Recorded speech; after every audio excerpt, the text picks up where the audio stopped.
Good morning भाई, स्वागत है आप सबका हमारे और आपके YouTube चैनल पर। प्यारे बच्चों, आज बात होगी प्रकाश के बारे में। जिस प्रकाश से आप हमको देख पाते हैं, जिस प्रकाश के कारण हम आपको देख पाते हैं, ठीक है ना, वो प्रकाश वास्तव में है क्या? एक ऊर्जा है। यस, प्रकाश क्या है? एक ऊर्जा है, ठीक है ना। उसी ऊर्जा के बारे में आज का हमारा लेसन रहेगा और समझने का प्रयास करेंगे कि इससे कौन कौन से प्रश्न बनने वाले हैं और हम कितना आसानी से उसका जवाब देने वाले हैं। ठीक है, चलिए स्टार्ट करते हैं। तो लेसन का नाम क्या बेटा? प्रकाश। ठीक है, अध्याय 16। देखो भाई, प्रकाश सभी सतहों से परावर्तित होता है। जो प्रकाश होता है ना, वो सभी सतहों से, सभी स्थानों से क्या होता है? परावर्तित होता है, ठीक है ना। और दूसरा है, जब प्रकाश किसी चिकने या पॉलिश किए हुए तथा नियमित सतहों पर आपतित होता है, आपतित होता है मतलब गिरता है, तो नियमित परावर्तन होता है। उसको क्या बोलते हैं हम? नियमित परावर्तन कहते हैं। या तो चिकनी सतह पे से परावर्तित हो जाए, या फिर पॉलिश की हुई कोई जगह है उससे परावर्तित हो जाए, है ना, या नियमित परावर्तन जिसको हम कहते हैं। तो ये सारे के सारे क्या है? नियमित परिवर्तन या परावर्तन के उदाहरण है। ठीक है, ओके। हेलो प्यारे बच्चों, विस्तृत परावर्तन खुरदरे, ये ध्यान रखना है आपको, यहाँ से प्रश्न बहुत बनेंगे आपके। विस्तृत परावर्तन जो होता है वो खुरदरी सतहों से होता है, याद रखिए। किससे होता है? खुरदरी सतहों से होता है। खुरदरी रफ सतहें जो होती है उनसे होता है कौन सा परावर्तन? विस्तृत परावर्तन, है ना, जिसमें प्रकाश क्या होता है? दाएं बाएं ऊपर नीचे किधर भी फैल सकता है, ठीक है ना। यस, परावर्तन के दो नियम है बेटा। कितने? दो नियम, याद रखिए। आपतन कोण जो होता है, जो आपतित होता है, गिरता है, वो अभी चित्र से बता दूंगा आपको सारी चीजें। आपतन कोण परावर्तन कोण के समान होता है। जो आपतन कोण होता है ना, वो परावर्तन कोण के समान होता है। जैसे उदाहरण के लिए समझाता हूँ आपको। यहाँ पे मैं, जैसे मान लो ये सतह है और ये जो है आपतन कोण है ना, और ये है परावर्तन। तो इन दोनों का जो मान है ना, वो सेम होना चाहिए, ठीक है ना। परावर्तन कोण के समान होता है। दूसरा, आपतित किरण, परावर्तित किरण तथा परावर्तक सतह पर आपतन बिंदु पर खींचा गया अभिलंब एक ही तल में होते हैं। ये जो अभिलंब होता है ना, ये और ये तल, ये सब एक ही जगह पे होने चाहिए, ठीक है ना। चाहे वो आपतित किरण हो, परावर्तित किरण हो, है ना, और तल वाला जो भाग होता है वो, और जो अभिलंब होता है, अभिलंब एक ही तल में होते हैं। और यदि दर्पण द्वारा बने प्रतिबिंब में पार्श्व परिवर्तन होता है, याद रखिए, जो दर्पण जो प्रतिबिंब बनाएगा ना, वो कैसा बनाएगा? वो पार्श्व। पार्श्व का मतलब क्या? लेटरल, जो दाया बाया वाला हिस्सा होता है ना, आजू बाजू वाला, उस तरफ जो है प्रतिबिंब बनाता है। कौन? दर्पण। किसी कोण पर झुके दो दर्पण असंख्य प्रतिबिंब बना सकते हैं। किसी कोण पर झुके दो दर्पण जो होते हैं ना, बस वो दर्पण क्या होना चाहिए? झुका होना चाहिए। जैसे मान लो ये तो सीधा दर्पण है आपका, ठीक है ना, लेकिन अगर यही दर्पण ऐसा झुक गया है ना, ये ऐसे, तो कहीं ना कहीं कोई कोण बना लिया है इसने, किसी एंगल पर झुक गया है ना। तो किसी कोण पर झुके दो दर्पण असंख्य प्रतिबिंब बना सकते हैं, असंख्य, ठीक है ना, प्रतिबिंब। बहुलित परावर्तन के कारण कैलेडोस्कोप में सुंदर नमूने बनते हैं। बहुत ज्यादा क्या होता है इसके अंदर? परावर्तन होता है, इसलिए जो हमारे पास यंत्र होता है कैलेडोस्कोप, उसमें बहुत अच्छे अच्छे सुंदर सुंदर चित्र दिखाई देते हैं, या उसमें वो चित्र बनते हैं।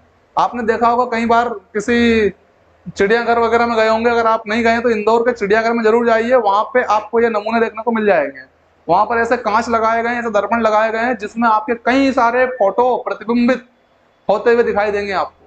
बहुत सारे प्रतिबिंब दिखेंगे आपको, है ना। बहुत सारे ऐसे दिखेंगे जिसमें आप बिल्कुल कद्दू छोटा सा दिखेंगे, ऐसा करके, ऐसे, है ना। और उसमें आपका पेट भी ऐसा है, बड़ा सा दिखेगा खुला हुआ, ठीक है ना। हाँ, ठीक बेटा, तो ये समझ में आ गया। किसी कोण पर झुके दो दर्पण असंख्य प्रतिबिंब बना सकते हैं। बहुलित का मतलब बहुत सारे परावर्तन के कारण या बहुत बार परावर्तन के कारण कैलेडोस्कोप में सुंदर नमूने बनते हैं, ठीक है, ओके। सूर्य का प्रकाश जो श्वेत प्रकाश कहलाता है, कैसा प्रकाश कहलाता है? सूर्य का प्रकाश श्वेत, सफेद प्रकाश कहलाता है। 7 रंगों से मिलकर बना होता है। कितने रंगों से? 7 रंगों से मिलकर बना होता है। 7 रंग इंद्रधनुष का दिखे कि नहीं आपने? देखे ना? हाँ।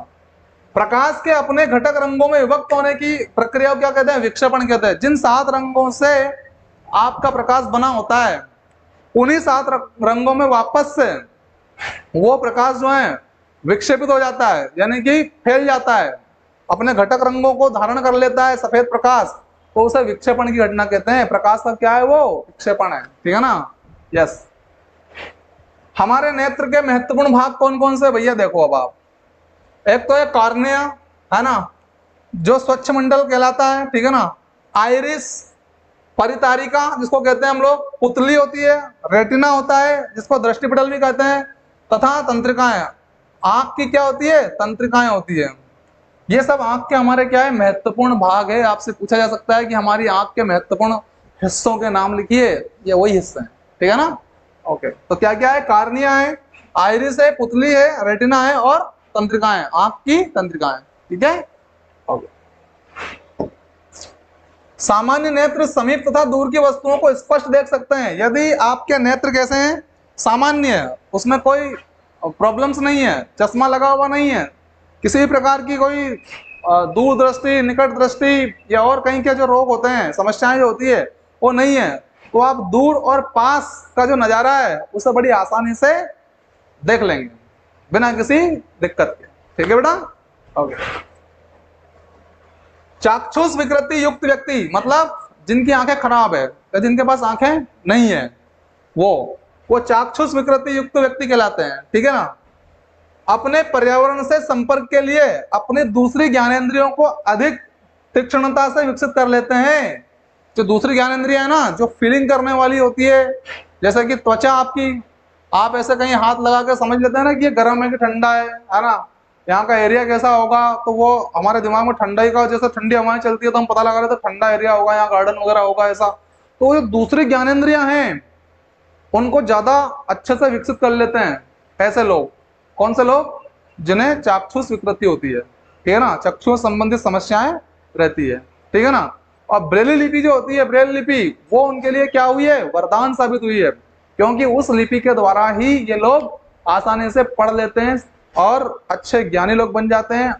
यहां तक ये देखा गया है कि बहुत सारे ऐसे लोग हैं जो ब्रेल लिपि के द्वारा, जिनके पास आंखें नहीं है, वो ब्रेल लिपि के द्वारा पढ़ के कलेक्टर, आईएएस जैसे जैसे जो नौकरियां होती है, इन नौकरियों को उन्होंने प्राप्त कर लिया है ना? और कई ऐसे होते हैं जिनके पास सब कुछ होने के बावजूद भी वो विफल हो जाते हैं। तो कहीं ना कहीं कुछ लोगों के पास जो कमी होती है ना, उस कमी को वो क्या बना लेते हैं? अपनी विशेषता बना लेते हैं, उसे खूबी में कन्वर्ट कर लेते हैं। कमी को किस में कन्वर्ट कर लेते हैं? खूबी में, है ना? और आशातीत परिणाम देते हैं, बेहतरीन परिणाम देते हैं। ठीक है? तो कोशिश कीजिए कि ईश्वर ने हमें सब कुछ दिया है, तो अब हमारी कोशिश ये होनी चाहिए कि हम जो चाहें उस मंजिल पर पहुंच सकते हैं। पहुंचेंगे ना? यस। बेल, बेल नहीं है, ब्रेल है, ब्रेल। क्या बोलते हैं इसको? ब्रेल पद्धति या ब्रेल लिपि का प्रयोग करके चाक्षुष विकृति युक्त व्यक्ति पढ़ तथा लिख सकते हैं। पढ़ भी सकते हैं और लिख भी सकते हैं। उसमें क्या होता है बेटा कि ऐसे उंगली से छूके, हाथ से छूके अक्षर पता लग जाता है कि ऐसे अनार का कैसे लिखाता है, ऐसा करके यूं लिखा होता है। तो वो क्या करेंगे, ऐसे उसको समझ लेते हैं कि अनार का लिखा हुआ है या आम का लिखा हुआ है, दो डंडे इस प्रकार से पीछे, तो ऐसा करके समझ में आ गई बात। ऐसे पढ़ते हैं लोग। प्रकाश, एक बार फिर देखिए, प्रकाश वास्तव में है क्या चीज? प्रकाश कोई वस्तु नहीं है, ध्यान रखना, वस्तु नहीं है। हमें प्रकाश सूर्य से प्राप्त होता है। प्रकाश की वजह से ही हम वस्तुएं देख पाते हैं। अभी मैंने बताया था शुरू में कि इसकी वजह से मैं आपको देख पाता हूं और इसकी वजह से आप मुझे देख पाते हैं, है ना? इसकी वजह से हम किसी वस्तु को देख पाते हैं। ठीक है? यस। जब कोई भी प्रकाश की किरण किसी वस्तु पर टकराती है, किसी वस्तु पर टकराती है प्रकाश की किरण, ठीक है ना, उस समय वह किरण उससे परावर्तित हो जाती है। उस समय क्या होती है? जैसे मान लेते हैं कि ये यहाँ पर एक जगह है और इस जगह से क्या हुआ, टकराई, प्रकाश की किरण आई सूर्य के पास, सूर्य से आई ये प्रकाश किरण, यहाँ टकराई और यहाँ से क्या हो गई, ये परावर्तित हो गई। वो आपकी आंखों में आएगी, परावर्तित होती हुई किरण। ठीक है ना? उसके माध्यम से आप उस वस्तु को देख लेंगे। ठीक है? परावर्तित हो जाती है और हमारी आंखों तक पहुंचती है। इन्हीं परावर्तित किरणों की वजह से हमें कोई वस्तु दिखाई देती है। इन्हीं परावर्तित किरणों की वजह से हमें कोई वस्तु दिखाई देती है, ठीक है ना।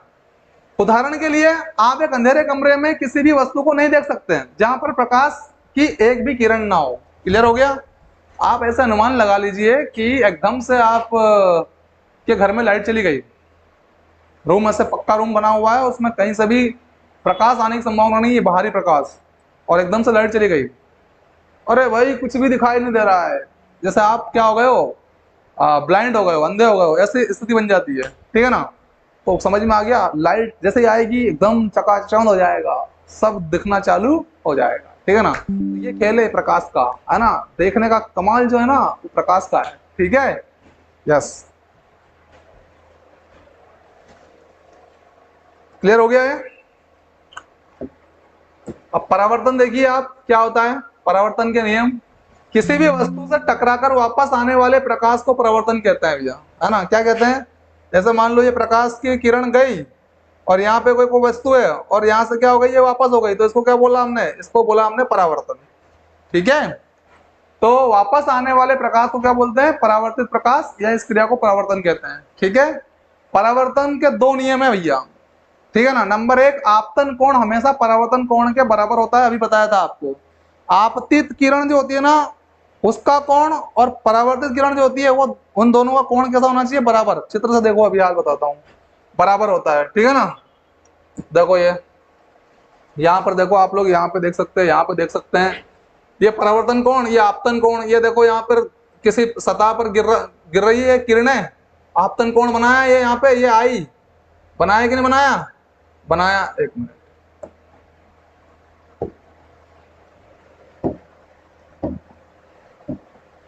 ये देखो आपतन कोण बन रहा है, यहाँ की जगह बन रहा, और ये परावर्तन कोण बन गया है यहाँ पे। तो बताओ ये दोनों बराबर है कि नहीं है। यहाँ पे देखो ये बराबर साइज है दोनों की, बराबर है।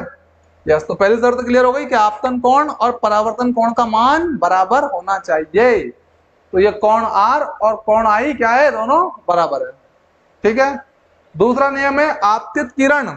आपतित किरण, यहाँ पे देखो, ये देखो आपतित किरण, ये ऊपर से आ रही है सूर्य से, आपतित किरण हो गया। परावर्तित किरण, और ये देखो ऊपर गई है वापस, परावर्तित किरण, परावर्तित किरण, ठीक है। और अभिलंब, अभिलंब कौन सा, ये ऊपर से नीचे की तरफ ये लाइन जो आ रही है अभिलंब, सब एक ही तल में होते हैं। ये देखो सबका बिंदु क्या है, एक ही है, ये सब एक ही तल में होते हैं। ये दो नियम हैं इसके परावर्तन के, बहुत सिंपल है, ठीक है ना। तो आपतित किरण, परावर्तित किरण और अभिलंब सब एक ही तल में होते हैं। समझ में आया कि नहीं आया, हेलो।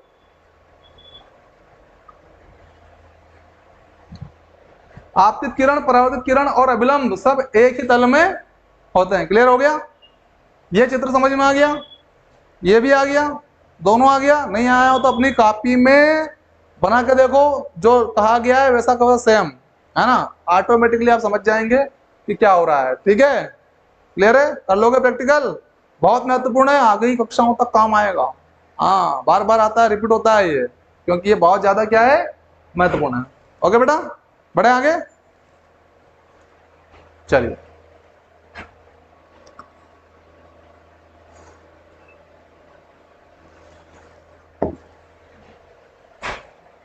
नियमित परावर्तन देखिए। अब इस तरह के परावर्तन के अंदर प्रकाश की किरण एक समतल जगह से टकराती है। नियमित परावर्तन में क्या होगा, समतल, देखो यहाँ पे बिल्कुल समतल है कि नहीं है जगह।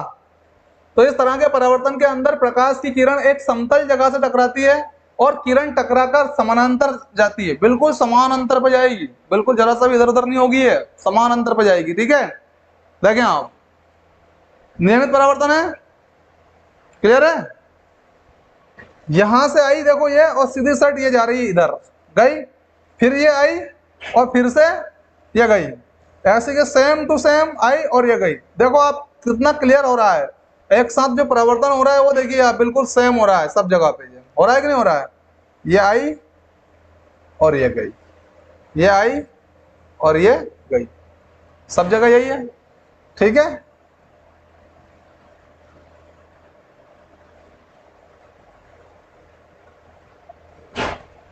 समझ गए, हो गया क्लियर, यस।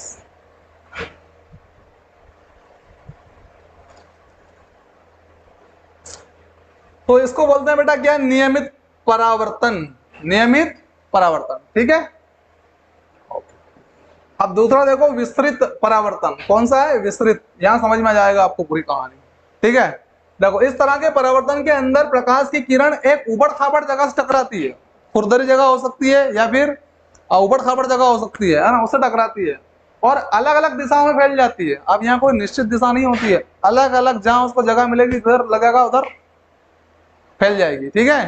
यस, देखिए आप लोग, अनियमित पृष्ठ से परावर्तित किरण, अनियमित है कि नहीं, ये पृष्ठ उबड़ खाबड़ है कि नहीं, ऊपर नीचे है। तो अब देखो यहाँ पे क्या हो रहा है कि ये यहां से आई आपतित किरण और ये एक तो इधर चली गई, ये सीधी सट यहाँ गई। लेकिन अब देखो यहाँ पे क्या हुआ, यहाँ पे ये आ रही है ये और ये किधर हो गई, इधर आ गई, ये टर्न इधर हो गया, इसका आ गया कि नहीं आ गया। फिर यहाँ पे देखो ये इस जगह पर अगर पड़ी ये यहाँ पे, तो ये किधर गई, इधर गई है। लेकिन फिर ये जाते हुए नीचे तरफ जहाँ गिरी ये यहाँ पे, तो सीधी सेट कहाँ गई, ये यहाँ चली गई है। समझ में आया? ओके, उसके बाद में क्या हुआ, यहां से ऊपर से आई और कहाँ जाएगी, ऊपर से आई और ये चली गई इधर।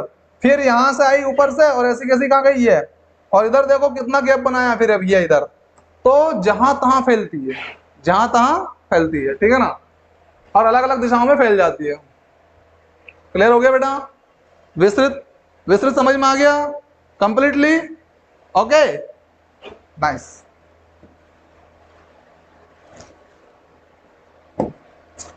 जब किसी वस्तु की छवि हमें दिखाई पड़ती है तो उसे हम प्रतिबिंब कहते हैं। तो उसे हम क्या कहते हैं, छवि दिखाई अगर दे रही है, आपका फोटो है तो वो क्या, एक तरह का प्रतिबिंब है ना। आपकी छांव क्या है, वो एक प्रतिबिंब है, ठीक है ना। तो उसे हम क्या कहेंगे, प्रतिबिंब कहते हैं। दर्पण के अंदर नियमित परावर्तन होता है बेटा, क्योंकि चिकना होता है, उसकी जो सतह होती है कैसी होती है, दर्पण की चिकनी, इसलिए उसका परावर्तन कौन सा है, नियमित, है ना। याद रखिए, अगर चिकनी सतह से परावर्तन है तो वो नियमित है, और अगर खुरदरी जगह से या खुरदरी सतह से परावर्तन है तो वो विस्तृत परावर्तन है। कौन सा है, विस्तृत परावर्तन है, ठीक है। दर्पण में हमारा प्रतिबिंब आभासी दर्पण के पीछे तथा हमारे आकार का बनता है, जितना हमारा आकार होता है उतना ही बनता है, और आभासी होता है, हम नहीं होते हैं वहां पर, सिर्फ हमारा आभास होता है, एहसास होता है कि हाँ हम ही हैं, ठीक है ना। तो दर्पण में प्रतिबिंब कैसा बनता है, आभासी बनता है, दर्पण दर्पण के पीछे बनता है तथा हमारे आकार का बनता है। दर्पण के अंदर हमारा दायां भाग बाईं ओर दिखता है और बायां भाग दाईं ओर दिखता है ना, ऐसा होता है। के अंदर हमारा दायां भाग बायां और बायां भाग दायां बन जाता है, दर्पण के अंदर ऐसा ही होता है, ठीक है ना। यस, आप तो रोज दर्पण के सामने खड़े होते ही होंगे, तो दिखता होगा ना उसमें, इधर का हिस्सा इधर दिखता है, इधर का हिस्सा इधर दिखता है। हाँ,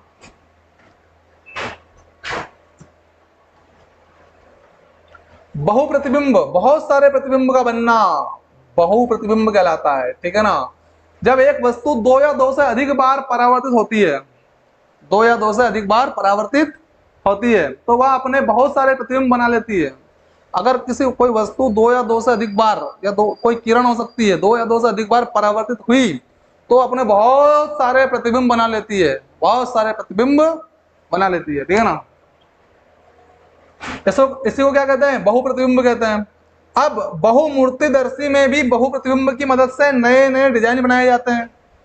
देखा आपने, वो कैलिडोस्कोप, वही है कैलिडोस्कोप को बोलते हैं क्या, बहुमूर्तिदर्शी, है ना। तो इसमें भी बहु प्रतिबिंब, बहुत सारे प्रतिबिंबों की मदद से नए नए डिजाइन बनाए जाते हैं, नए नए डिजाइन बनाए जाते हैं। बहुमूर्तिदर्शी में 3 दर्पण त्रिकोण के आकार में लगा दिए जाते हैं। 3 दर्पण जो होते हैं ना, वो त्रिकोण के आकार में लगा दिए जाते हैं। कितने दर्पण, 3 दर्पण त्रिकोण के आकार में लगा दिए जाते हैं, ठीक है। जिससे जब प्रकाश की किरण उसके अंदर आती है, जिससे जैसे प्रकाश की किरण उसके अंदर आई तो वह बहुत अधिक बार परावर्तित होती है। उसकी वजह से क्या हो जाएगा, वो बहुत ज्यादा बार क्या हो जाएगी, परावर्तित हो जाती है, परावर्तित हो जाती है ना। और एक नया आकार हमें देती है, और क्या देगी, एक नया नया आकार हमें देती है। क्या देती है, नया आकार हमें देती है, ठीक है। बहुमूर्तिदर्शी को कैलिडोस्कोप भी कहते हैं बेटा, ये ध्यान रखना, क्या कहते हैं, कैलिडोस्कोप भी कहते हैं। बहुमूर्तिदर्शी को कैलिडोस्कोप भी कहते हैं, ठीक है ना। ओके, सूर्य का प्रकाश बहुत सारे रंगों का मिश्रण होता है, बिल्कुल सूर्य का प्रकाश बहुत सारे रंगों का क्या होता है, मिश्रण होता है। बहुत सारे रंग मिलकर सूर्य के प्रकाश को सफेद रंग प्रदान करते हैं। कैसा रंग प्रदान करते हैं, सफेद रंग। बहुत सारे रंग मिलकर सूर्य के प्रकाश को सफेद रंग प्रदान करते हैं। यस, अगर हम सूर्य के किरण को प्रिज्म में से निकालते हैं, प्रिज्म देखा होगा ना आपने बुक में, है ना, उस प्रिज्म में से अगर सूर्य की किरण को निकालेंगे अपन, ठीक है ना, निकालते हैं तो यह किरण 7 अलग अलग रंगों में टूट जाती है। कितने रंग बताती है हमको, यह 7 अलग अलग रंग में टूट जाती है, ठीक है ना, जिसे हम विबग्योर कहते हैं। क्या कहते हैं, विबग्योर कहते हैं। उन रंगों को सामूहिक रूप से क्या नाम दिया हमने, शॉर्टली विबग्योर कहते हैं, ठीक है। बारिश के तुरंत पश्चात दिखने वाले इंद्रधनुष के 7 रंग सूर्य के प्रकाश के अलग अलग रंग होने की वजह से बनते हैं बेटा। बारिश के बाद इंद्रधनुष बनता है कि नहीं बनता है ना, तो वो सूर्य के प्रकाश के अलग अलग रंगों का डिजाइन ही आपको दिखाया जाता है, वही रंग है साथ, है ना। कौन कौन से होते हैं सर, बता दो थोड़ा सा, है ना। तो एक बैंगनी रंग होता है, जामुनी होता है, नीला होता है, हरा होता है ना, पीला होता है, नारंगी होता है और लाल होता है। ये 7 रंग होते हैं, ठीक है ना। इंद्रधनुष में ये 7 रंग होते हैं जो कि सूर्य के प्रकाश के घटक कहलाते हैं, है ना। इन्हीं प्रकाशों से या इन्हीं प्रकाशों के मिश्रण से आपका सूर्य का प्रकाश आपको सफेद दिखाई देता है ना।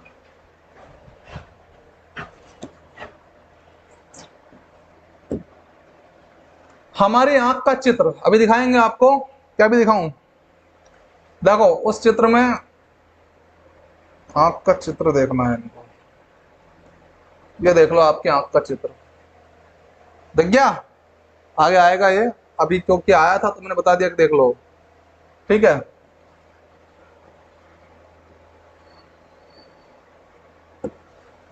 लेंस देखिएगा, लेंस क्या होते हैं, लेंस हमारी आंख पर पड़ने वाली किरणों को रेटिना तक पहुंचाने का कार्य करते हैं। कहां पहुंचा देते हैं, रेटिना के ऊपर पहुंचा देते हैं। लेंस हमारी आंख पर पड़ने वाले चित्र को कहां भेज देते हैं, रेटिना पर, याद रखना। अभी दिखाया था चित्र में आपको मैंने, वहां पर किरणों को रेटिना तक पहुंचाने का कार्य करते हैं। रेटिना क्या चीज है, यह हमें किसी वस्तु के आकार व आकृति को देखने में मदद करता है। किसी वस्तु की जो आकृति होती है उसे देखने में मदद करता है कौन, रेटिना, कौन, रेटिना, ठीक है ना। जब लेंस प्रकाश की किरणों को केंद्रित करके, क्या करके, सेंट्रलाइज्ड करके, केंद्रित करके, प्रकाश की किरणों को केंद्रित कौन करता है, लेंस, तो वो केंद्रित करके रेटिना तक पहुंचाता है, तो रेटिना उसे तंत्रिका तंत्र के द्वारा हमारे मस्तिष्क तक पहुंचा देता है। फिर रेटिना की जिम्मेदारी ये होती है कि वो रेटिना उन किरणों को हमारे तंत्रिका तंत्र तक पहुंचा देता है। तो पहले तो क्या करा, जो आपका लेंस था उसने प्रकाश की किरणों को क्या कर दिया, केंद्रित कर दिया, एक जगह इकट्ठा किया और इकट्ठा करके कहाँ पहुंचा दिया, रेटिना पर। और फिर रेटिना ने क्या करा, उनका हमारे तंत्रिका तंत्र तक पहुंचा दिया उनको, ठीक है ना, नर्वस सिस्टम तक पहुंचा देता है, पहुंचाता है। फिर देखिए पद्माभा पेशी, कौन सी पेशी, पद्माभा पेशी, यह हमारे लेंस को संतुलित रखने का कार्य करती है भैया। क्या करती है, पद्माभा पेशी जो होती है, मसल्स जो होता है ये हमारे लेंस को बैलेंस बनाए रखती है, बैलेंस बनाए रखती है। तो लेंस में गड़बड़ी हो गई तो दिक्कत आ जाएगा। प्रकाश को केंद्रित कौन करेगा, और केंद्रीकरण नहीं होगा तो वो इकट्ठा नहीं हो पाएगा, इकट्ठा नहीं होगा तो रेटिना पर जा नहीं पाएगा सही तरीके से, और सही तरीके से रेटिना पर अगर नहीं गया प्रकाश तो चित्र कैसे बनेगा, रेटिना पे चित्र नहीं बना तो चित्र समझ में नहीं आएगा कि ये कैसा चित्र है ना। बहुत समस्या है भाई। हाँ।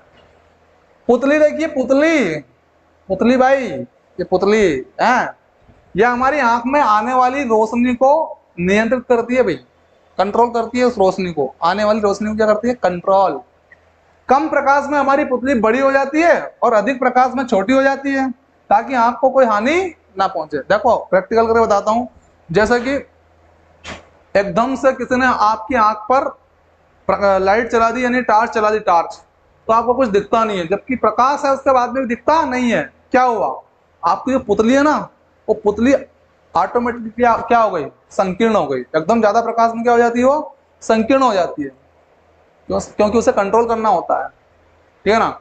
और जहां एकदम अंधेरा हो जाता है वहां वो धीरे धीरे क्या करती है, अपने आप को फैलाती है, ठीक है, ये करती है। तो धीरे धीरे हमको दिखना चालू हो जाता है अंधेरे में भी।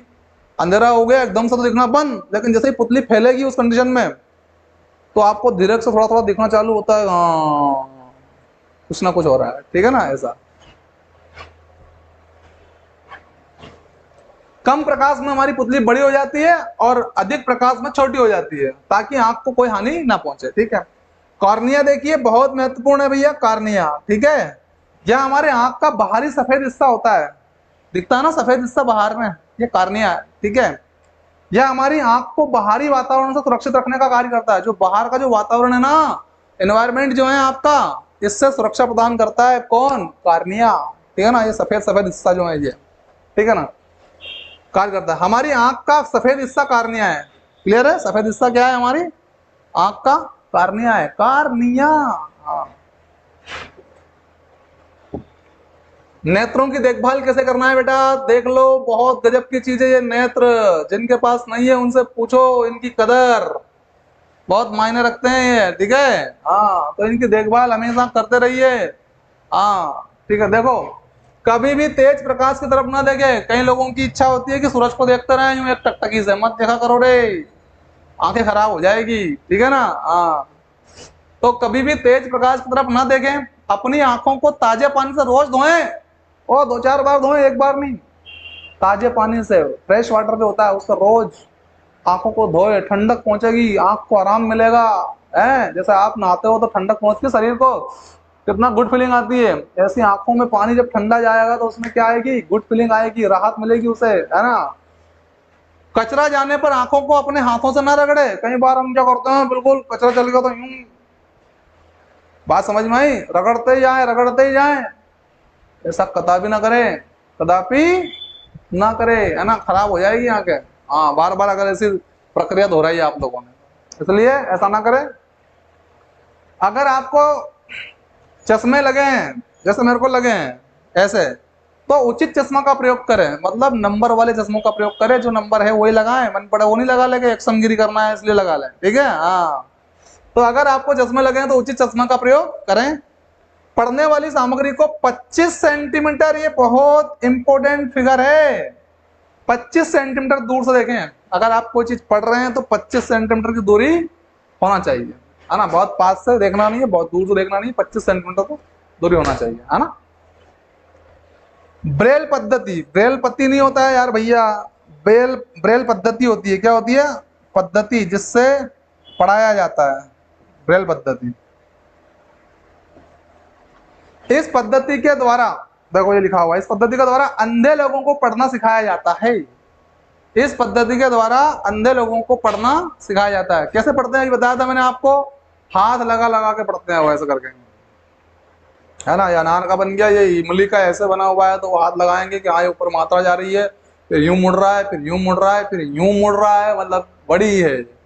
आगे बात समझ में? ऐसे तो ये ब्रेल पद्धति होती है, ठीक है। ओके, अभ्यास। मान लीजिए आप एक अंधेरे कमरे में हैं, क्या आप कमरे में वस्तुओं को देख सकते हैं? क्या आप कमरे के बाहर वस्तुओं को देख सकते हैं? व्याख्या कीजिए, ठीक है। यदि हम अंधेरे कमरे में हैं तो हम कमरे में वस्तुओं को नहीं देख सकते हैं। भाई अंधेरा है ना कमरे में, तो कैसे देख पाएंगे? नहीं देख पाएंगे, ठीक है। क्योंकि हम वस्तुओं को उनके परावर्तित प्रकाश की वजह से ही देख पाते हैं। वस्तुओं को कैसे देख पाते हैं? उनके परावर्तित प्रकाश के कारण ही देख पाते हैं। अब जब प्रकाश ही नहीं है तो परावर्तन कहां से आएगा? परावर्तन नहीं आएगा तो हम देख कैसे पाएंगे? नहीं देख सकते हैं सर, ठीक है। यस, जो कि अंधेरे कमरे में नहीं होगा, प्रकाश का परावर्तन अंधेरे कमरे में नहीं होगा। हम कमरे के बाहर की वस्तुओं को भी केवल तभी देख सकते हैं यदि वहां पर रोशनी हो। बाहर की वस्तुओं को कब देख पाएंगे? यदि कमरे में रोशनी हो तब, ठीक है ना। ताकि परावर्तित प्रकाश हमारी आंखों तक पहुंच सके, ताकि जो परावर्तित प्रकाश है वो हमारी आंखों तक पहुंच सके, तब जाकर वस्तु का चित्र हमारी आंख में बनेगा, अन्यथा नहीं बनेगा, ठीक है। ओके, नियमित तथा विस्तृत परावर्तन में अंतर बताइए। जो नियमित परावर्तन होता है वो और जो विस्तृत परावर्तन होता है वो, उसमें अंतर आपको बताना है। क्या विस्तृत परावर्तन का अर्थ है कि परावर्तन के नियम विफल हो गए हैं? नहीं सर, ऐसा तो नहीं है, ठीक है। देखिए, नियमित परावर्तन दर्पण जैसे चिकने पृष्ठ से होने वाले परावर्तन को नियमित परावर्तन कहते हैं। इस बात को अच्छी तरह समझ लीजिए कि नियमित परावर्तन क्या है और विस्तृत परावर्तन क्या है। तो जो चिकनी सतह से परावर्तन होता है उसको नियमित कहते हैं, और जो खुरदरी या उबड़ खाबड़ जगह से परावर्तन अगर हो रहा है तो वो विसरित परावर्तन है ना, जहां तहां प्रकाश फैलेगा उसमें, ठीक है ना। जब सभी समांतर किरणों, नियमित परावर्तन कहते हैं। विसरित परावर्तन, जब सभी समांतर किरणें किसी समतल पृष्ठ से परावर्तित होने के बजाय के पश्चात समांतर नहीं होती है, तो ऐसे परावर्तन से को विसरित परावर्तन कहते हैं। अभी आपको चित्र से दिखा भी दिया है मैंने, विसरित परावर्तन और नियमित परावर्तन, वहां पर समझ लीजिए उसको अच्छी तरह से। और अगला उत्तर हमारा क्या है, क्या विसरित परावर्तन का अर्थ है कि परावर्तन के नियम विफल हो गए? तो बिल्कुल नहीं, ये उत्तर दिया है नहीं। विसरित परावर्तन का अर्थ यह नहीं है कि परावर्तन के नियम विफल हो गए हैं। विस्तृत परावर्तन में भी परावर्तन के नियमों का सफलतापूर्वक पालन होता है। परावर्तन के नियमों का सफलतापूर्वक पालन कहां पे होता है? विस्तृत परावर्तन में भी होता है ना। यस। प्रकाश का विसरण गत्ते जैसे विषम परावर्ती पृष्ठ पर अनियमितताओं के कारण होता है। भाई जो प्रकाश का विसरण होता है ना, जो प्रकाश फैलता है ना, वो क्यों फैलता है? गत्ते जैसे विषम परावर्ती पृष्ठ पर। क्यों? क्योंकि जो प्रकाश की आपतित किरण है ना, वो विषम जगह पे पड़ रही है ना। जैसा अभी मैंने आपको चित्र में बताया था, ये इस प्रकार से मान लो गत्ता है। अब कोई प्रकाश किरण यहाँ पड़ेगी तो वो यूं जाएगी, और कोई सीधी साइड यहाँ पड़ी तो वो इधर जाएगी। आ गई बात समझ में? ये होता है। तो विसरण गत्ते जैसे विषम परावर्ती पृष्ठ पर अनियमितताओं के कारण, ये अनियमितता है क्या नहीं, ऊपर नीचे ऊपर खाबर जगह है, इसलिए होता है विसरण। ठीक है। निम्न में से प्रत्येक के स्थान के सामने लिखिए, यदि प्रकाश की एक समांतर किरण पुंज इनसे टकराए तो नियमित परावर्तन होगा या विस्तृत परावर्तन? तो आपको बस एक ही बात याद रखना है, अगर चिकनी सतह से टकरा रहा है तो नियमित, और खुरदरी या उबड़ खाबड़ जगह से किरणें टकरा रही है तो वो विस्तृत परावर्तन होगा। बस इसमें अपना आंसर हो जाएगा, विस्तृत परावर्तन होगा। प्रत्येक स्थिति में अपने उत्तर का औचित्य बताइएगा, ठीक है ना। देखिएगा, पॉलिश युक्त लकड़ी, पॉलिश युक्त लकड़ी की मेज है ना, तो नियमित है ना। पॉलिश का मतलब क्या? चिकनाई, ठीक है। चौक पाउडर खुरदुरा होता है, कैसा होता है? खुरदुरा, इसलिए विस्तृत परावर्तन होगा। गत्ते का पृष्ठ कैसा रहता है भैया? खुरदुरा होता है ना, इसलिए कौन सा परावर्तन? विस्तृत परावर्तन होगा। संगमरमर तो चिकना चपट होता है बिल्कुल, है ना, तो संगमरमर के फर्श पर फैला जल बिल्कुल नियमित परावर्तन होगा। कैसा होगा? नियमित परावर्तन होगा। और दर्पण तो चिकना ही होता है ना, इसलिए इसमें भी कौन सा परावर्तन होगा बेटा? नियमित परावर्तन होगा। ठीक है। कागज का टुकड़ा, कागज का टुकड़ा कैसा होता है? चिकना, इसलिए कौन सा परावर्तन? नियमित परावर्तन। ठीक है। ओके।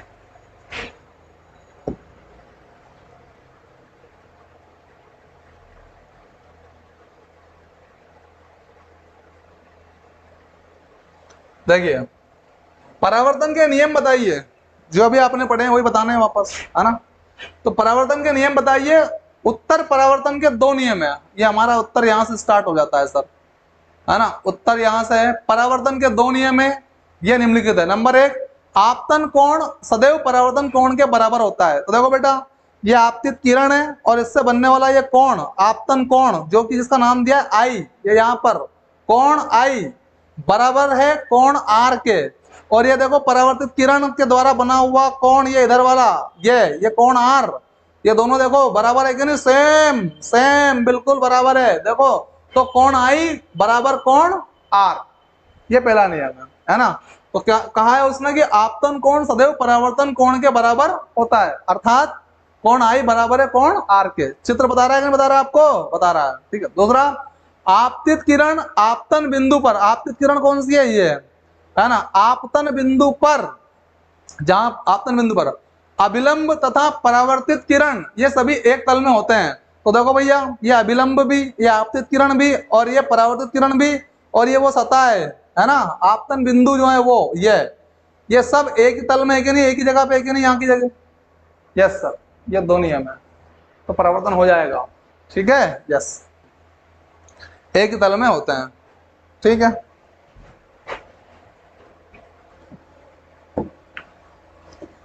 यह दर्शाने के लिए कि आपतित किरण परावर्तित किरण तथा आपतन बिंदु पर अभिलंब एक ही तल में होते हैं।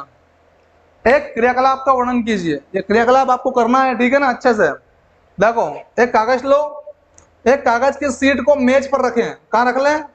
आपकी टेबल पे रख लो, ये टेबल है और यहाँ पर कागज के टुकड़े को रख लो एक, ठीक है ना, इस तरह से, और उसके बीच में एक सीधी रेखा पेंसिल और मापनी की सहायता से खींचे। इसके बीच में क्या करना है, एक ऐसी सीधी रेखा खींचनी है आपको, ठीक है ना, खींचे। फिर उस सीधी रेखा पर शीशा खड़ा करें, उस सीधी रेखा पे क्या खड़ा करें, शीशा ऐसा बिल्कुल खड़ा करें। उसके पश्चात एक टार्च की सहायता से, एक टार्च बैटरी की सहायता से उस शीशे पर प्रकाश डालें। उस शीशे पर क्या डालना है, प्रकाश, लाइट डालनी है आपको। तो हम पाते हैं कि आपतित किरण, आपतित किरण जो प्रकाश पड़ रहा है ना, वो प्रकाश की जो किरण है वो आपतित है, उसके ऊपर जो जाके पड़ रही है वो किरण आपतित किरण। अभिलंब और परावर्तित किरण तीनों एक दल में होते हैं, तीनों। अभिलंब वो जो शीशा है वो है ना, और उससे रिटर्न होने वाली जो किरण है वो सब कहां पर, एक ही दल में होते, ठीक है ना। तो करिए इस अभ्यास को घर पे आप लोग। नीचे दिए गए रिक्त स्थानों की पूर्ति करना है बेटा। एक समतल दर्पण के सामने 1 मीटर दूर खड़ा एक व्यक्ति प्रतिबिंब से 1 मीटर दूर दिखेगा बेटा। कितना दिखेगा, समतल दर्पण में 1 मीटर दूर दिखेगा, है ना। तो याद रखना है 1 मीटर लिखा आएगा यहाँ पे भी।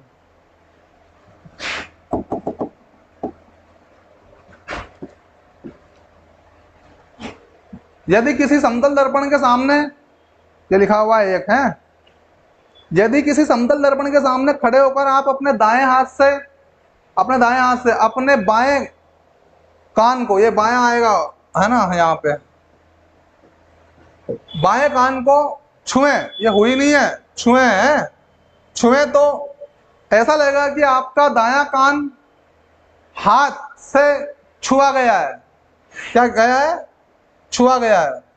तो आपका दायां कान बाएं हाथ से छुआ गया है। मतलब वही समतल दर्पण में क्या होता है, इधर का इधर दिखता है, इधर का इधर दिखता है, तो दायां बायां दिखेगा, बायां दायां दिखेगा, वही है, ठीक है ना।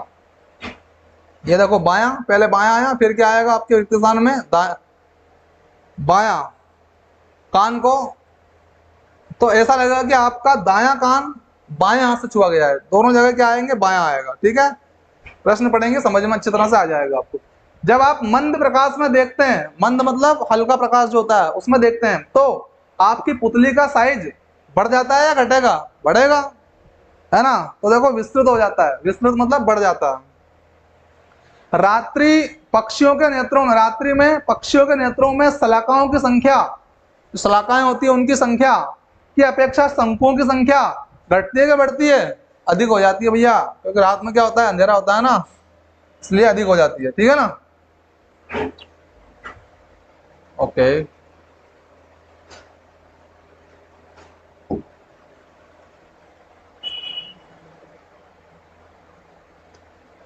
अगला प्रश्न है आपका 7 नंबर और 8 में, 7 और 8 में सही विकल्प छांटना है आपको, ठीक है।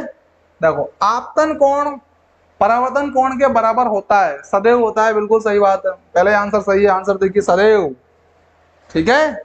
ओके, अगला है समतल दर्पण द्वारा बनाया गया प्रतिबिंब होता है, कैसा होता है भैया बताओ। आभासी दर्पण के पीछे तथा आवर्धित होता है ना, आभासी होता है दर्पण के पीछे तथा बिंब के साइज के बराबर होता है, बिल्कुल सही बात है। देखो, आभासी दर्पण के पीछे होता था, बिंब के साइज के बराबर होता है, ठीक है ना, ये बिल्कुल सही है आपका खा वाला आंसर। अगला देखिएगा, कैलिडोस्कोप, कैलाइडो बोल दिया गया है, कैलिडोस्कोप है की रचना का वर्णन कीजिए, उसकी रचना का वर्णन करना है, ठीक है ना।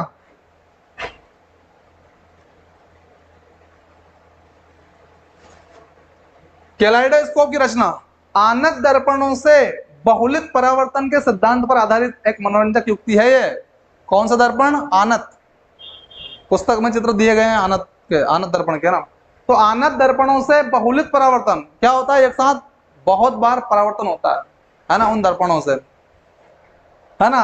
बहुलित परावर्तन के सिद्धांत पर आधारित एक मनोरंजक युक्ति है। क्या है, एक मनोरंजन होता है, जब आप ऐसा देखते हैं ना, बहुत सारे चित्र दिखाई देंगे आपके अपने भी खुद के, तो आपको बड़ा मजा आएगा, अरे वाह इतने सारे तस्वीर बन गई, इतनी सारी फोटो बन गई, है ना। वो तो एक मनोरंजन युक्ति है, मनोरंजक युक्ति है, ठीक है ना।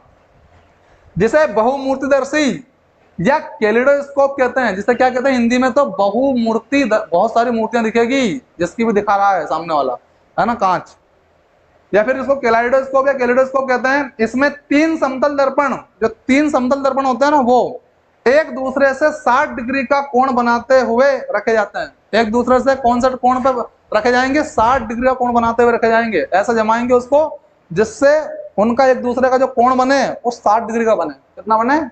60 डिग्री का बने। ऐसे सजा कर रखना पड़ेगा उसको। ऐसा ही नहीं कि ऐसे रख दिया ना बहुमूर्तिदर्शी बन गया है या। दर्पणों को प्राय एक बेलनाकार डिब्बे में रखा जाता है और इन दर्पणों को रखेंगे तीनों को बेलनाकार डिब्बे में रखा जाता है, ठीक है, जिसके एक सिरे पर रंगीन कांच के कुछ टुकड़े रखे जाते हैं। एक किनारे पर या एक सिरे पर रंगीन कांच के कुछ टुकड़े रखे जाते हैं, ठीक है ना। जब दूसरे सिरे में से देखते हैं तो दर्पणों द्वारा बने कांच के टुकड़ों के बहुलित प्रतिबिंबों के कारण एक सुंदर पैटर्न दिखाई देता है। क्या दिखाई देता है? सुंदर पैटर्न दिखाई देता है। दूसरे किनारे से देखते हैं तो एक सुंदर सा पैटर्न, एक चित्र दिखाई देता है, ठीक है ना। बहुमूर्तिदर्शी को घुमाने पर, वो जो बहुमूर्तिदर्शी कैलिडोस्कोप है उसको जब आप घुमाओगे, ऐसा ऐसा करोगे, घुमाओगे तो घुमाने पर कांच के टुकड़ों तथा उनके प्रतिबिंबों द्वारा बना पैटर्न परिवर्तित होता रहता है ना। जो प्रतिबिंब होता है ना वो क्या होगा? उन टुकड़ों द्वारा बना प्रतिबिंब जो होता है ना वो परिवर्तित होता रहता है, परिवर्तित होता रहता है। जब आप कैलिडोस्कोप को घुमाते हैं, इधर उधर करते हैं तो ऐसे ऐसे ऐसे करोगे, ठीक है ना। तो बहुमूर्तिदर्शी को घुमाने पर कांच के टुकड़ों तथा उनके प्रतिबिंबों द्वारा, टुकड़ों द्वारा भी और उनके प्रतिबिंबों द्वारा भी, ठीक है ना, द्वारा बना पैटर्न जो होता है ना, पैटर्न उसका वो परिवर्तित होता रहता है, परिवर्तित होता रहता है। चित्र देखिए आप लोग। मानव नेत्र का एक नामांकित रेखा चित्र बनाइए। देखो भैया ये बना दिया। पद्मापेशी है यहाँ पे दिखाई दे रही है आपको। परितारिका जो होती है वो यहाँ पे दिख रही है आपको। लेंस ये दिखाई दे रहा है आपको गोल गोल, है ना, बीच में होता है ये सेंटर में यहाँ पे, ठीक है ना। कॉर्निया जो होता है ये कॉर्निया वाला हिस्सा आपका ये बेटा, है ना, ये कॉर्निया। और ये रेटिना वाला हिस्सा इधर वाला, ठीक है ना, रेटिना। और प्रकाशिक तंत्रिका, है ना, जो प्रकाश को ऑब्जर्व कर लेती है, ये प्रकाशिक तंत्रिका, ठीक है। क्लियर है? मानव नेत्र का रेखांकित चित्र कंप्लीट।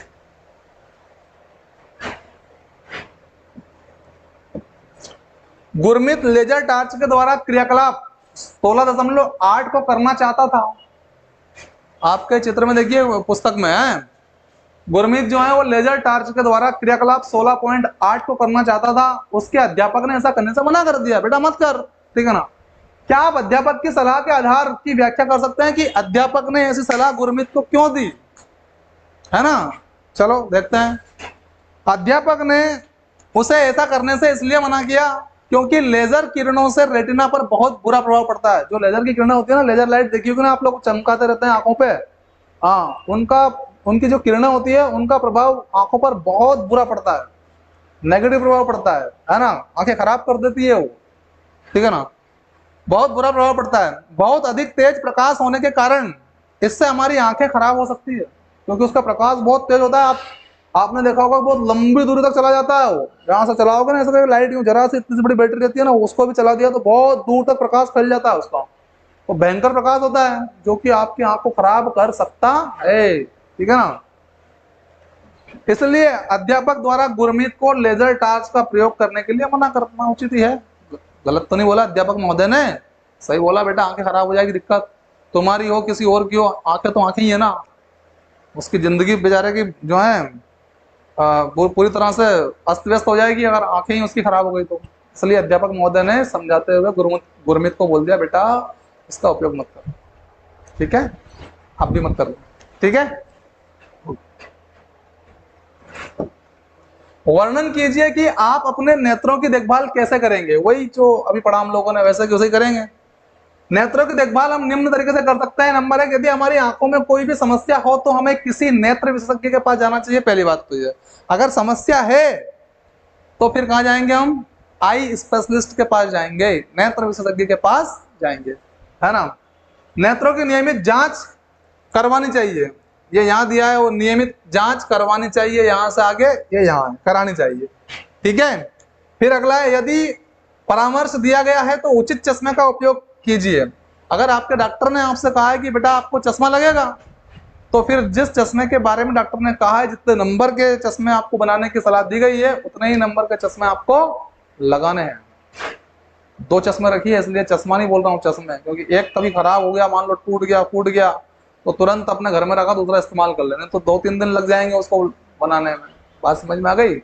हाँ ठीक है। अगला है, नेत्रों के लिए बहुत कम या बहुत अधिक प्रकाश हानिकारक है। भैया इस नेत्र के लिए बहुत कम भी हानिकारक है प्रकाश, तो बहुत ज्यादा प्रकाश भी हानिकारक है, इसलिए हमें मध्यम प्रकाश की आवश्यकता होती है, और वही स्वीकार करता है हमारा रेटिना।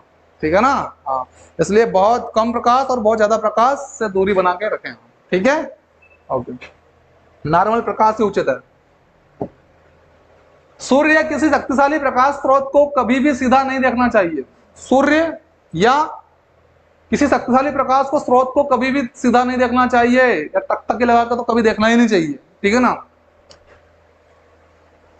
और अगला पॉइंट है इसी में, अपने नेत्रों को कभी मत रगड़िए। ऐसा रगड़ते हो, रगड़ते हो जैसा शरीर को रगड़ते हो साबुन लगा के, ऐसा नहीं रगड़ना चाहिए। ठीक है? हाँ, यदि आपके नेत्रों में कोई धूल का कण गिर जाए, धूल वगैरह मिट्टी वगैरह गिर जाए, तो नेत्रों को स्वच्छ जल से धोइए, और यदि कोई सुधार ना हो तो डॉक्टर के पास जाइए। धूल मिट्टी कुछ गिर गई है तो अच्छा पानी से आँख खोल के ठंडे पानी से धो लो, तो वो धूल मिट्टी धुल के बाहर निकल जाएगी। और फिर भी अगर आराम नहीं हो रहा है तो अपने आई स्पेशलिस्ट में होते तो कहीं गए नहीं होंगे ही सही, उनके पास जाइए और आराम से आइए। ठीक है? हाँ। पाठन सामग्री को सदैव दृष्टि की सामान्य दूरी पर रखकर पढ़ना चाहिए, वही 25 सेंटीमीटर की दूरी। अगर आप पाठन सामग्री को पढ़ने की चीज किताब वगैरह पढ़ रहे हैं तो 25 सेंटीमीटर की दूरी होनी चाहिए, है ना? अपनी पुस्तक को नेत्रों के बहुत समीप लाकर अथवा उसे नेत्रों से बहुत दूर रखकर नहीं पढ़ना चाहिए। समझ गए?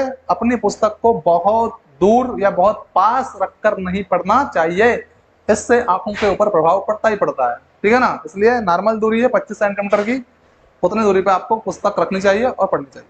ठीक है? यदि परावर्तित किरण आपतित किरण से 90 डिग्री का कोण बनाए तो आपतन कोण का मान कितना होगा? बेटा आपने अपनी जो है क्लास है उसमें इसको अच्छी तरह समझा होगा, तो बिल्कुल बता देते हैं हम। यदि परावर्तित किरण आपतित किरण से 90, परावर्तित किरण क्या होती है? देखो बेटा,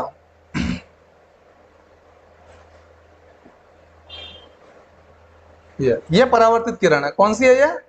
परावर्तित किरण है। तो परावर्तित किरण आपतित किरण से 90 डिग्री का कोण बनाए तो आपतन कोण का मान 45 डिग्री यानी कि आधा होगा। ये जो आपतन कोण बन रहा है ना इधर वाला, ये देखो ये 45 का होगा और ये 90 का होगा। ठीक है? हो गया क्लियर? ओके। अगला देखिएगा, यदि दो समांतर समतल दर्पण एक दूसरे से 40 सेंटीमीटर के अंतराल पर रखे हों, कितना सेंटीमीटर के? 40 सेंटीमीटर के अंतराल पर रखे हों, तो इनके बीच रखी एक मोमबत्ती कितने प्रतिबिंब बनाएगी, या उसमें कितने, उसके द्वारा कितने प्रतिबिंब बनेंगे? ठीक है? ओके। अनंत प्रतिबिंब बनेंगे। अभी आप लोगों ने देखा है, इसके बारे में पूरी जानकारी ली कि अनंत क्यों बनेंगे। ठीक है ना? कितने बनेंगे? अनंत। ठीक है? दो दर्पण एक दूसरे के लंबवत रखे हुए हैं। कैसे रखे हुए हैं? लंबवत रखे हुए हैं। ठीक है? प्रकाश की एक किरण एक दर्पण पर 30 डिग्री के कोण पर आपतित होती है। कितना डिग्री? देखो ये हो रही है 30 डिग्री के कोण पर आपतित हो रही है। जैसा कि चित्र 16.19 में दर्शाया गया है, ये चित्र है 16.19, और दूसरे दर्पण से परावर्तित होने वाली परावर्तित किरण बनाई है। अब एक तो उसने बना दी, अब आपको बताना है दूसरे दर्पण से जो परावर्तित होगी वो कितने कोण की होगी, कितना डिग्री बनाएगा, कोण कितना डिग्री बनाएगी वो। ठीक है ना? तो देखो इसका उल्टा सेक्शन बनेगा। ये देखो आप लोग 60 डिग्री का, और ये भी 60 डिग्री का। ठीक है ना? R1, ये R1 है और ये R2। ठीक है ना? ऊपर जा रही है, और ये देखो 60 डिग्री का बन रहा है। यहाँ पे देखो ये आपतित किरण और ये 60, ये आपतित किरण। ठीक है? ये सतह है।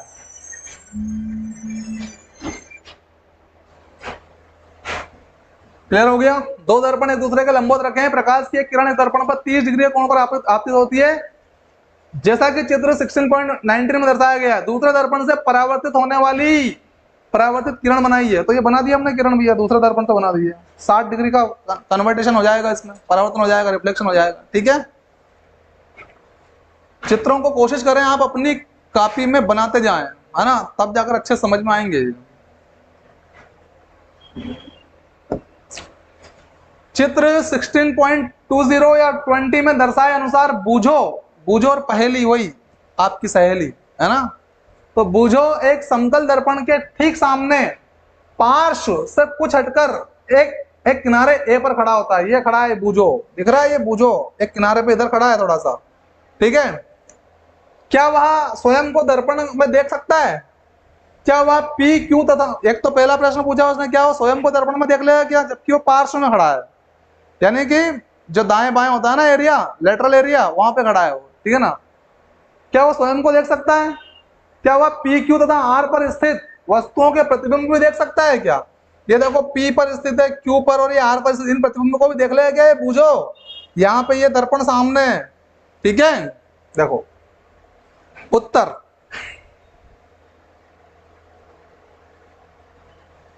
नहीं देख पाएगा। पहला आंसर है उसने, क्या स्वयं को देख सकता है, तो नहीं देख सकता है।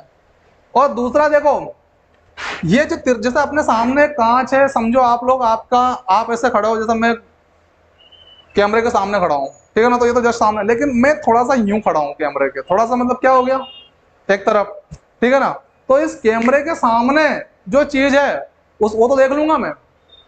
तो पी और क्यू क्या है, इसके सामने ही है, कैमरे के सामने ही है ना, देखो ये पी क्यू इधर, तो और थोड़ा सा ये इधर भी तिरछा तिरछा जो चीजें होती है, क्योंकि आप तिरछी जगह पे खड़े हैं, राइट, तो तिरछापन भी देख सकते हैं थोड़ा सा, तो लेकिन ज्यादा नहीं देख सकते हैं। एक तो मैं खुद को नहीं देख पाऊंगा, राइट, इधर से। दूसरा, लेकिन पी और क्यू को मैं देख लूंगा, लेकिन आर को फिर मैं देख नहीं पाऊंगा, ठीक है ना, क्योंकि वो बहुत ज्यादा दूर है, ठीक है ना। देखो ये आर यहाँ आ गया, इसको नहीं देख पाएंगे। तो आपका आंसर होगा कि बूझो अपने आप को नहीं देख पाएगा एक तो, है ना, लेकिन वो पी और क्यू को देख पाएगा, और वहीं फिर आर को नहीं देख पाएगा, ठीक है ना। लेकिन आर पर स्थित वस्तुओं के प्रतिबिंब नहीं देख सकता, ठीक है। ओके,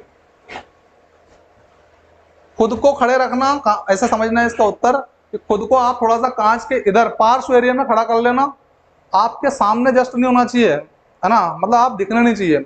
और दो कुछ चित्र आप रख सकते हैं थोड़ा सा कांच के सामने तरफ, और एक चित्र थोड़ा सा दूर रखिएगा, तो वो जो सामने वाले हैं थोड़ी बहुत दूरी पे वो तो दिख जाएंगे, लेकिन वो जो दूर रखा ना वो दिखेगा नहीं फिर वापस आपको, ठीक।